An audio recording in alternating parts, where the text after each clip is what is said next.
Hello, hello! You are listening to CPA Career Path podcast with Rosie Flaherty, CPA MSA. This is episode number 24. We continue the conversation with Jim Wallace, the CEO at BPM. Talking about the next position when you move to BPM. I know that you moved back to California and you find a job to be a CEO. Can you share a little bit more about the job as being a CEO? Yeah, and so I got the job before I moved, and I'll just tell that story shortly because it's why our profession is so cool.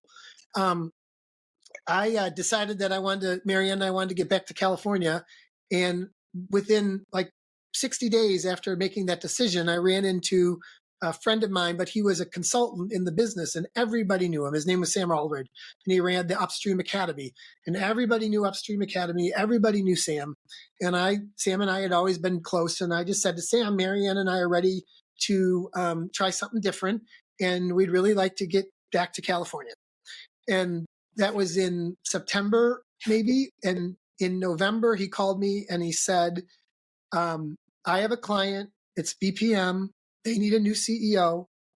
I told them they need to hire you, and I'm telling you, you need to go work for them. And I was like, okay. And then whether it's coincidence or karma or whatever you want, that was like late November. And he said they'd like to meet you before Christmas. And I already had tickets to come to San Francisco because Marianne's family was from here. And so we were already on our way out for Christmas. So I changed my flight by a day, came a day early, and spent it with BPM. And I didn't have the job, but I think both the people I was talking to and we knew Sam was right?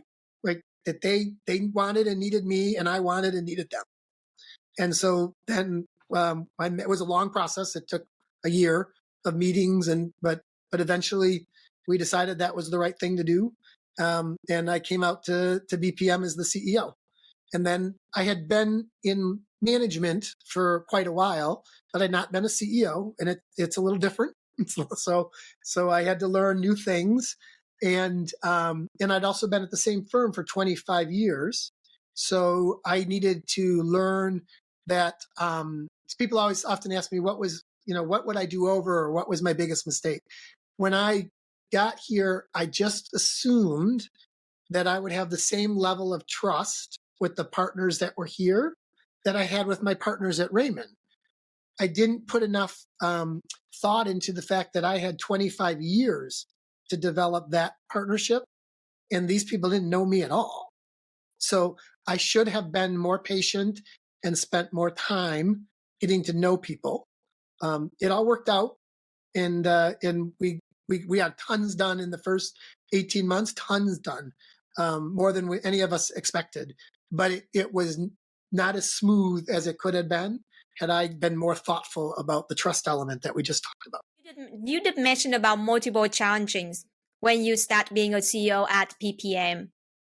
Talking about beside challenges, what the best lessons beside what you just shared, what the best one that you have to pick only one that you can share with? And can you provide specific examples about that? So the best lesson in the specific examples. So again, I think it's about making sure that you are empathetic and listen to people. And that's more important when you're the CEO than any other time. So again, it's kind of counterintuitive. You think you're finally the top, right? You can make all the decisions. People are going to do what you want. And it's really the opposite. It's when you really have to listen and understand perspectives, and you need to have willingness to follow you and to see the vision the way you see it. And again, you don't get other people to see the vision by telling them it. You have to listen to what they're thinking and then explain how it aligns. So people think, when you win somebody over, you do so by talking a lot, back to our previous conversation. And it's by listening a lot. And that's the key. And then the other thing is it's not a job for everybody. It's really hard. I worry about 1,400 people every day. I worry about, are they going to make their mortgage payment? Do they have insurance for their kids? Am I helping them along their career path? Right? All those things.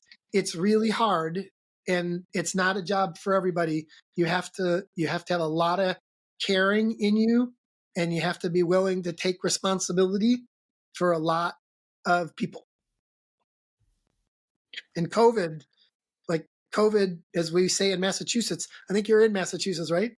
No, I'm still in California. We actually just traveled to Massachusetts last week for house hunting.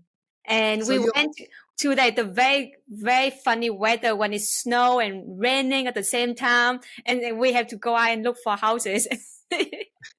So you'll hear in Massachusetts, I lived in Boston for years, and one of the things they say is something's wicked bad, or it's wicked cool, or it's wicked cold.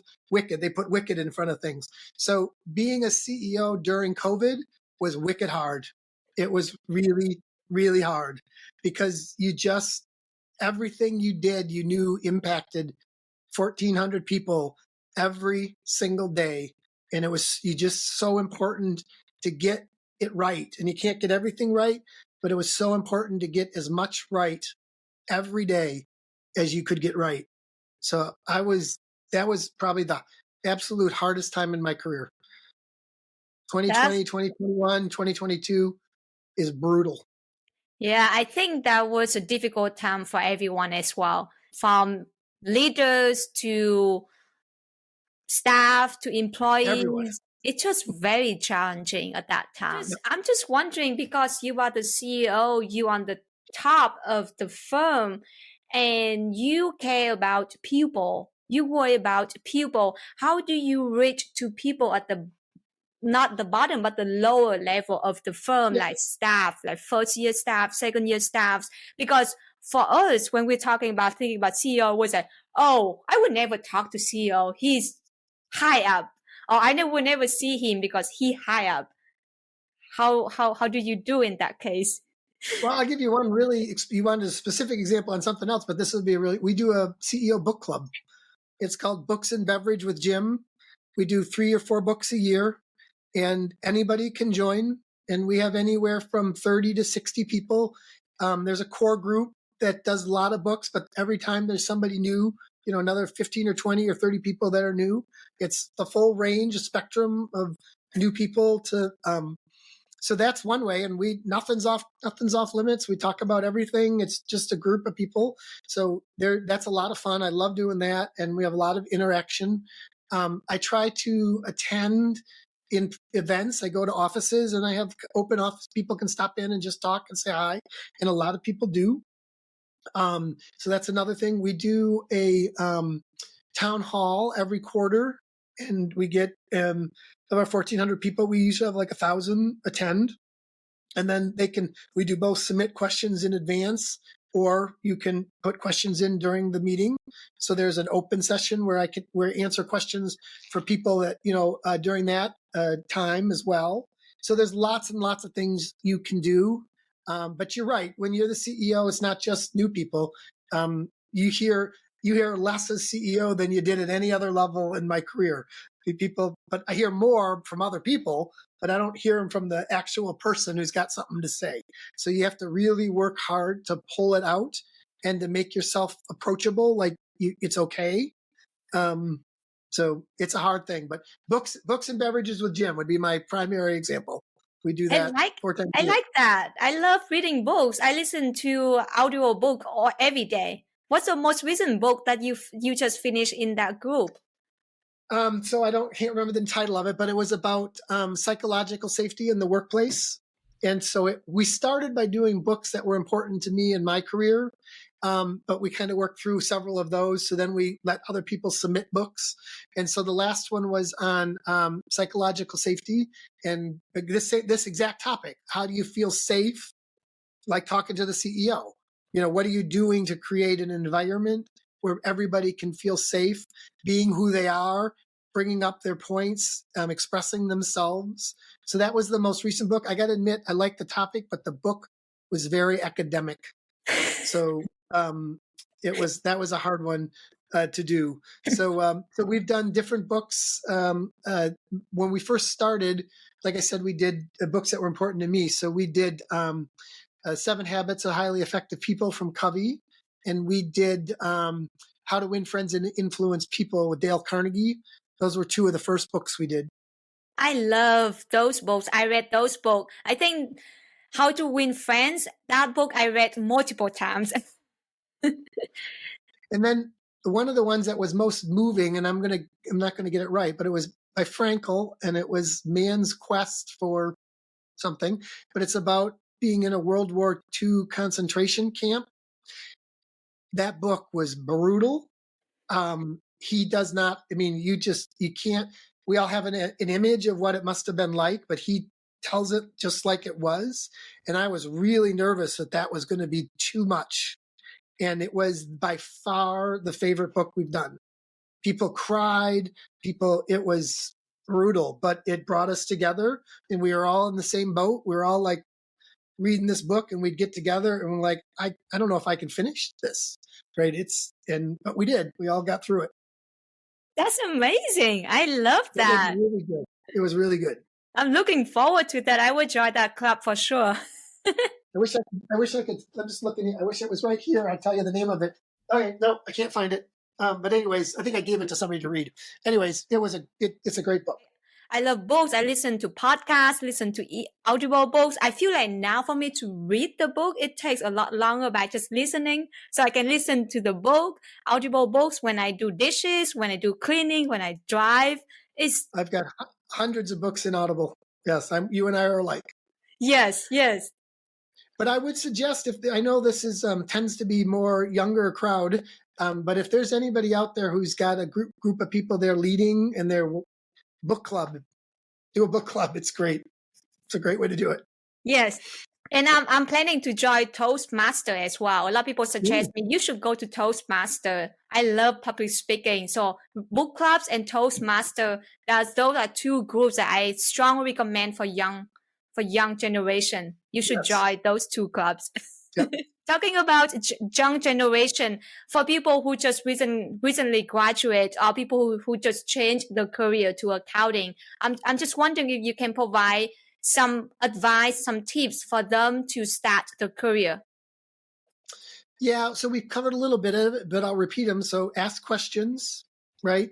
Never give up asking questions early on. So even if you're newer into business, start replacing yourself. So our profession is so funny because you can be in the job 6 months and now you're already a veteran because there's somebody or multiple people, right, who are less experienced than you. Like they don't know how to do their time report, or they don't know, right? They don't know. And so you're already there. You can already help other people. So do that.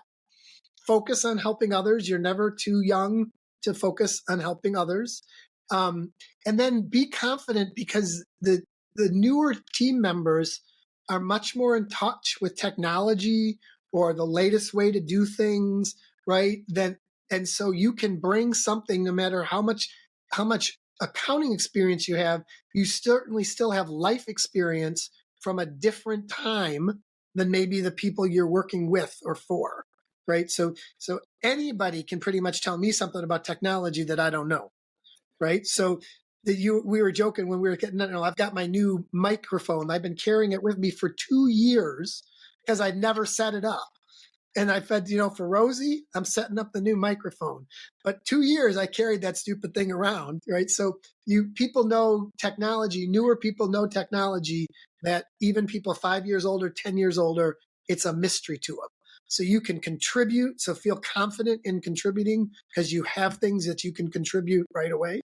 And then common sense, right? If it doesn't seem right, it doesn't look right, it doesn't, doesn't feel like it's the best way to do something, ask about it. Why do we do it this way? What if I did this? What if I took that and downloaded it and ran it? And then wouldn't that work better? Like, well, yeah, that would work way better. Thank you. Let's do it that way. So be confident, ask questions, contribute, and use common sense. That's perfect. One of your characteristics you mentioned reminds me one time I worked in private accounting, and then I found that we can do it a lot faster. And I communicate with the accounting manager. She has been working at the company at that time for 20 years. She sent me an email that we're not going to do my way because she has been there long enough and she know what it is, and we're going to stay with her way. And I was like, all right, it's just my proposal, but it doesn't mean that we have to go this way. But I think this way going to be faster. So it's very, sometimes I see the challenge when I work with people with a very fixed mindset that their way is the only one way. That when I work with younger staffs, I always say that if you find a better way, go ahead and just get it done. I care about the end result, how you go there, you get a faster way. Kudos to you. Please go ahead and do it. So I have a good example of that too. So we had a chief financial officer, and then we had a controller, and then we had an assistant controller. And unfortunately, I mean, you don't ever plan it this way. The chief financial officer and the controller left at the same time for different reasons. And so now our top person was the assistant controller. And we were a little panicked. And her name is Wen. And Wen, not only did she never panic, she changed so many things and made him so much more efficient, right? She'd probably been sitting there that whole time thinking, we can do this better. We can do this better. And when she had a chance, so she's now just, it's only been 2.5 years or whatever. She just got promoted to our chief financial officer. And so, yeah, by changing things, she was able to fill that void. And we all saw and recognized the leadership and the potential. And now it's not potential. Now it's actuated, right? She's doing it. So yes, change things up. Transformation. We have a whole transformation department at BPM. So you've met our transformation, right? You've met Lindsay, right? So yes. we have a person who just leads transformation. What are we doing? How do we change it? And how is that going to transform our firm and transform our profession? That's what we talk about technology, because technology is just so important right now, especially at this time, at this age. It affects everything, literally everything. That's why a lot of people, when they talk about accounting, just like my husband, he always tell me that, babe, tax, people are going to use technology to just do their own tax. You want to lose your job. You want to lose your career. And I was like, calm down. It's not just about tax. It's not just about numbers. It's way more than that. But for people who thinking about accounting, their first mindset always saying that, oh my God, we have technologies. Oh my God, we have AI right now. Accounting going to be replaceable. There's no place for me to be in there. How can you persuade them then? So I think that technology is a tool, a technique to create innovation, right? And innovation is a tool or technique to transform. So our job as accountants is to focus on the transformation. How are we going to transform the business world? How are we going to transform our clients' lives so they can accomplish what they want to do? How are we going to transform the lives of our colleagues and our communities using innovation powered by technology? Right. So they're the lower end pieces. And it's our job to have the bigger picture. How are these things going to transform what we do? Our profession, our clients, our colleagues, our communities. They're just tools in a toolbox. We've always had tools in the toolbox. So the job is not changed, right? We just have better tools. And so we're going to do better transformation because we have better tools. I like how you showed that picture, transformation. It sounds a lot better than just replacing everything. So people talk about technology, which is fun to talk about, right? And then they even go up a level and they'll talk about innovation, which is fun. But in and of themselves, those are meaningless. It's what we do with them to transform ultimately the world. Like, we're going to transform the world by innovating. And innovation is more than technology, but it's a big piece of it. You can innovate a process, you can innovate a lot of things besides innovating technology. So we need technology to help us innovate. We need to innovate to transform the world. So with that transformation, does that mean we will have different trainings to our staff now than what we had in the past?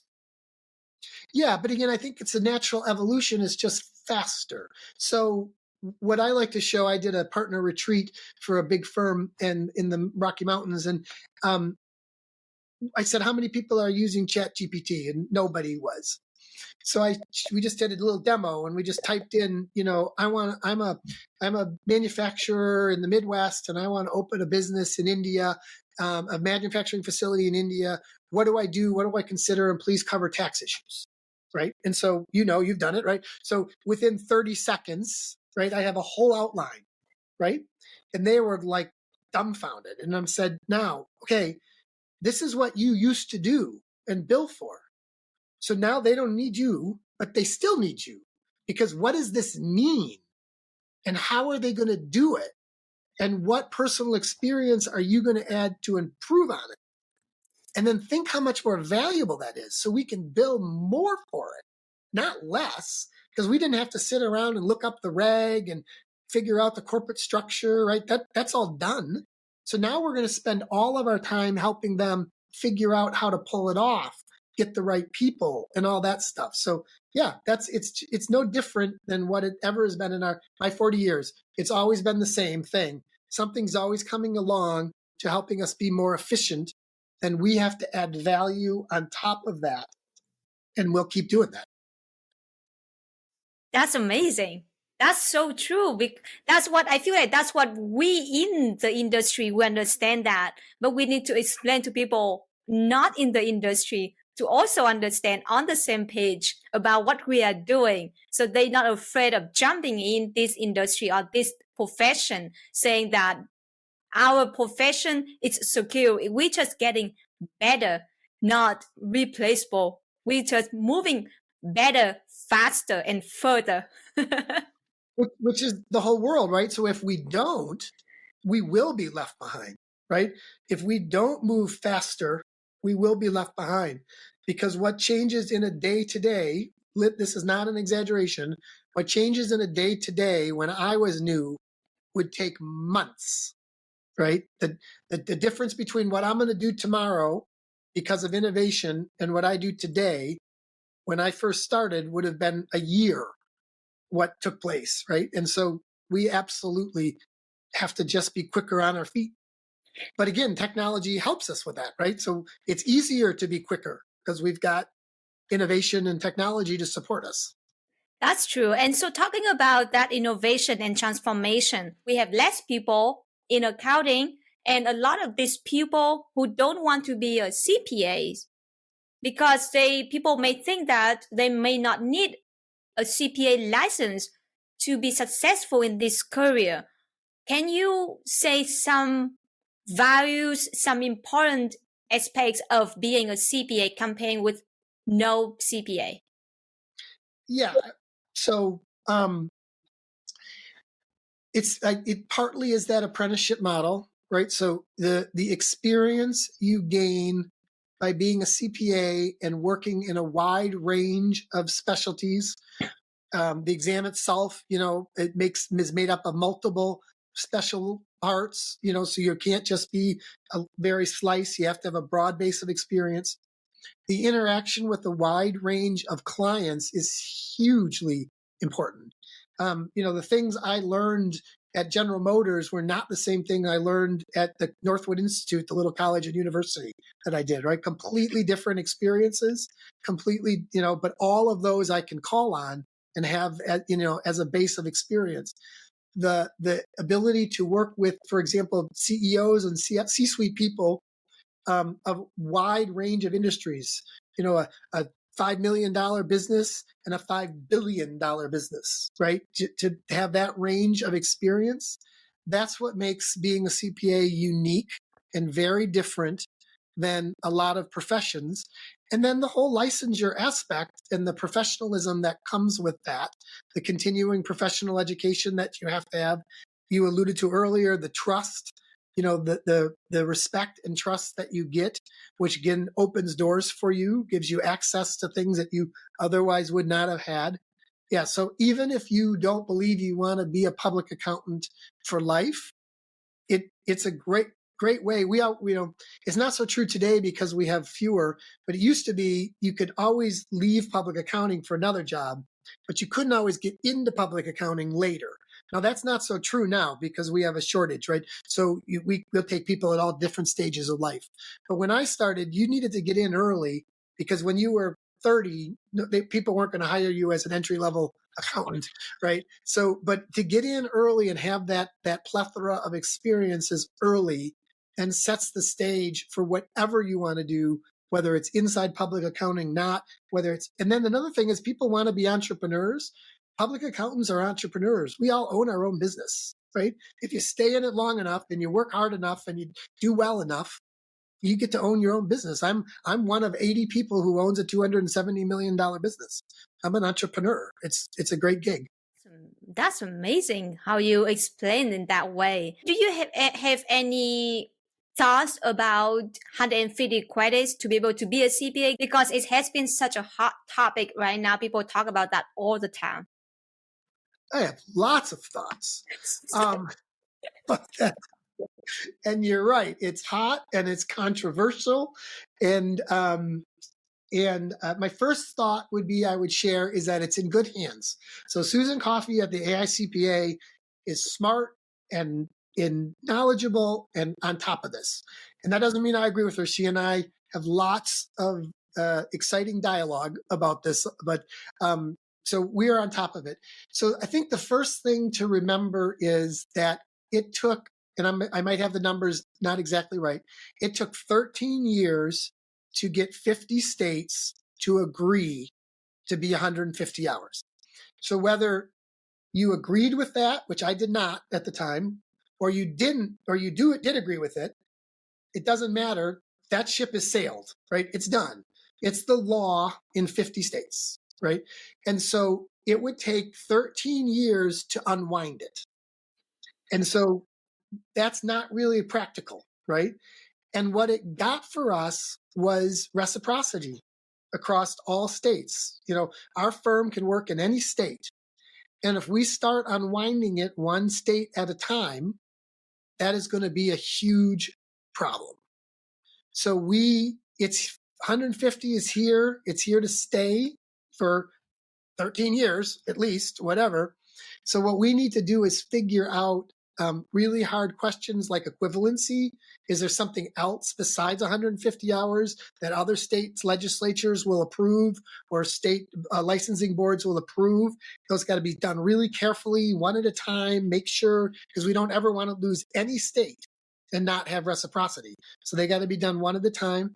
Then there's the new AICPA program where we're aligned with, I think it's Tulane, but a college, and with firms like ours, we're participating. So we're going to pay for students to get that extra 150 hours while they work, that extra 25 hours while they work. And so there's programs out there. So it is here. It's here to stay. It doesn't make any sense to unwind it. Again, whether you were like me and not in favor of it originally, or you were in favor of it originally, we have to come together because it's not going to change. It's here. It's here to stay. And so we need to work through the system. And there's lots of good programs that are being rolled out to help students be able to work, get some relief. It's got all sorts of issues, about, it's underrepresented students. It's added new barriers. So we got to break those barriers down. We got to make the model we have be highly successful, not break the model we have and go back to the days where every state you had to have different licensing requirements. That would not be good for the profession. Yeah, I have to agree with you about that, because now when I'm going to move to Massachusetts, I don't have to worry about, I have to take more classes to be able to qualify for the state if they have different requirements between California and Massachusetts.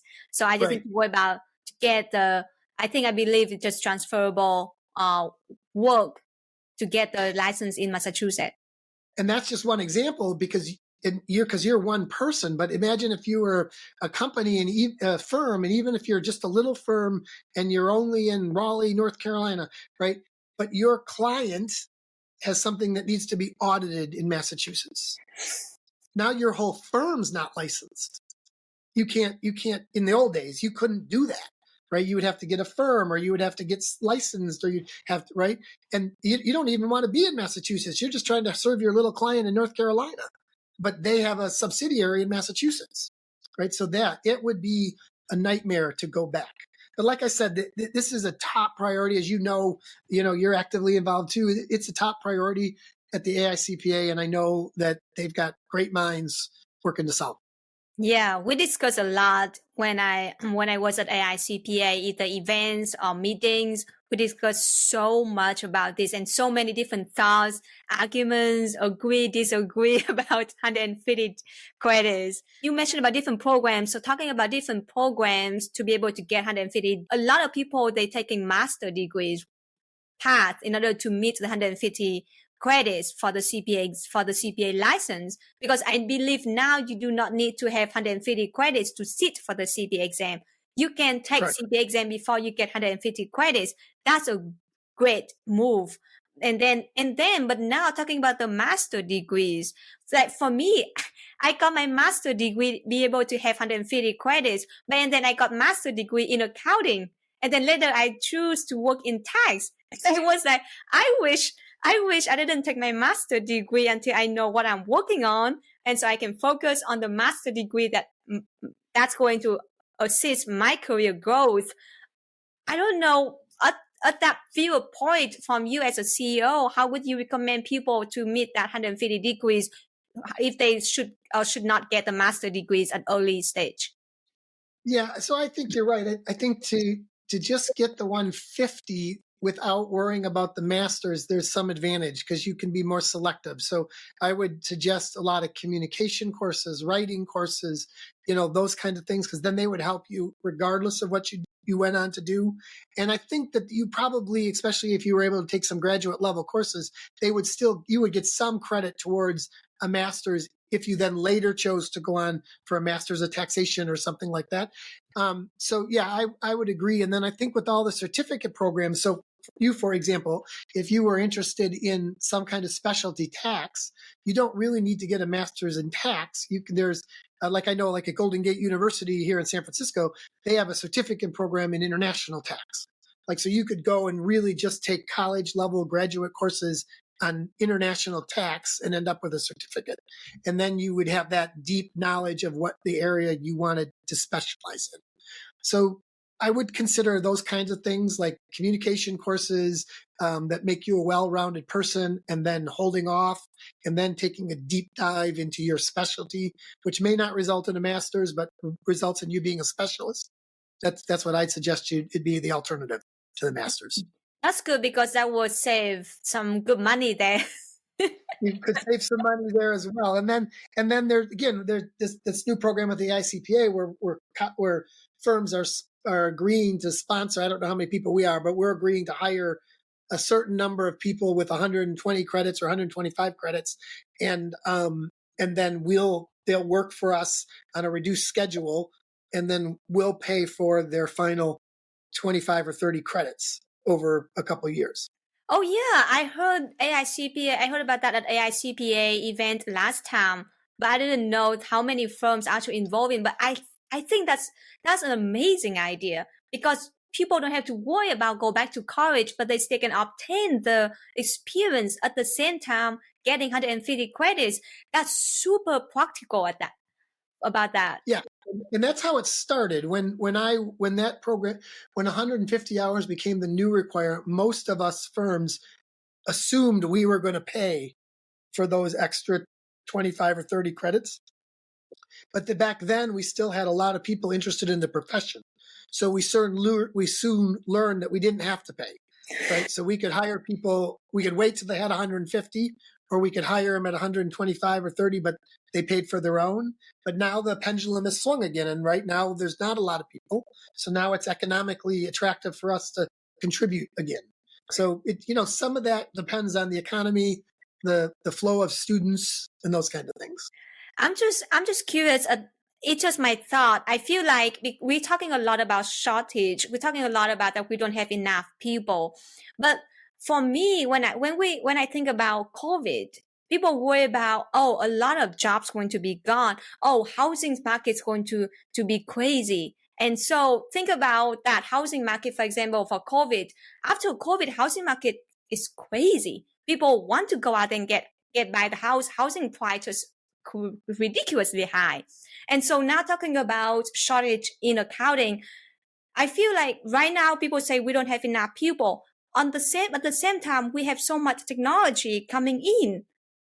And so I'm just wondering, maybe one day in next few years, we may not talking about shortage anymore, and we may talking about how can people stay in the profession, be competitive with technologies, because now we may not need that all many people anymore. With technology supporting us, we have transformation there, and we just need good people in this profession and doing really well. And then at that time, it makes this profession so competitive for other people from outside to jump in, because you need to be good with the technology transformation to survive and to grow. Just like how for housing market now, it's just so difficult to find a house. I'm sorry to compare that way because I'm looking at houses every day. Especially in Massachusetts. It's really tough. My brother from Massachusetts was just here. He just left this morning. He lives in Boston. So I don't agree that the shortage is not here to stay. There are so many factors that are part of what's put us in this shortage that are long-term factors. So there's just basic demographics. There's just fewer babies being born, right? And we're 18 years from COVID, we're going to really see that, because despite what people think, people don't really expand their family during troubling times, right? So during COVID, there's going to be a gap, right, of just not a lot of babies. My son is a OBGYN surgeon specialty, but OBGYN, and the number of babies he's delivering now is already down, right? It's way down from pre-COVID levels. And so we have a shrinking population in our country. So that's not going away. That's a factor. We have fewer college graduates. So that's not going away.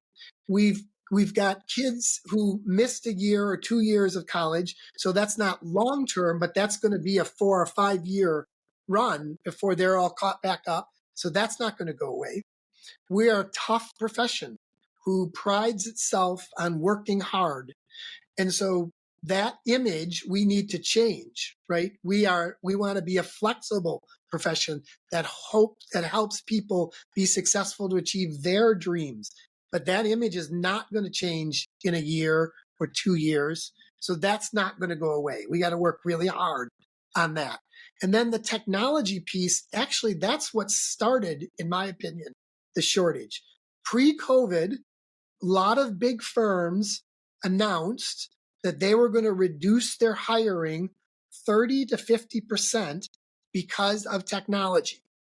And so kids who were in school said, well, I need to change my major because they're not going to hire as many accountants because of technology.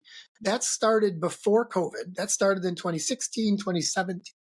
So that's turned out to not be true, right? We need as many people as we did. So the technology scare that really started all of this, in my opinion, was false. So of all the things that it may impact us, I don't think technology is the one that's going to drive the needs down and make it have a glut of people. I don't think that's going to happen, because it didn't happen in 2016, 17, and 18 when we first started ringing the bell that we were going to need fewer and fewer people. That never happened. We still need as many people. I see.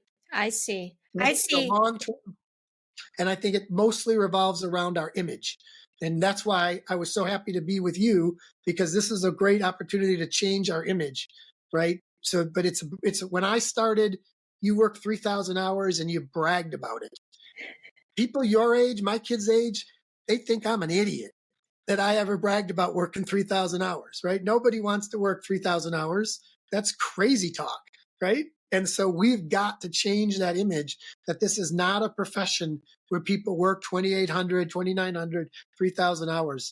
People can work 1,500 hours. They can work 2,500 hours, right? We're flexible. We'll figure out how to make a career for you. I hope all our listeners or people who are watching this video will have a better view, better understanding about this profession, that this profession is shifting to be better in the future. Transforming, yes. Transforming. We are transforming Yes. to be better. Come and join with us. That's right. Thank you so much for the interview today. It's just amazing talking to you. So many topics, so many experience, and then all the big milestones in your career. It's just amazing. And I know that people who are listening to this podcast or watching this video will have a lot of lessons for themselves to be better or to grow faster in this profession. A lot of it just comes from being around long enough. So, but thank you for having me. And I told you the first time I met you, how impressed I am by you. And I continue to be very impressed. And I'm grateful that we had someone like you representing us in the firm, in the profession. So thank you for doing what you do. Thank you so much again.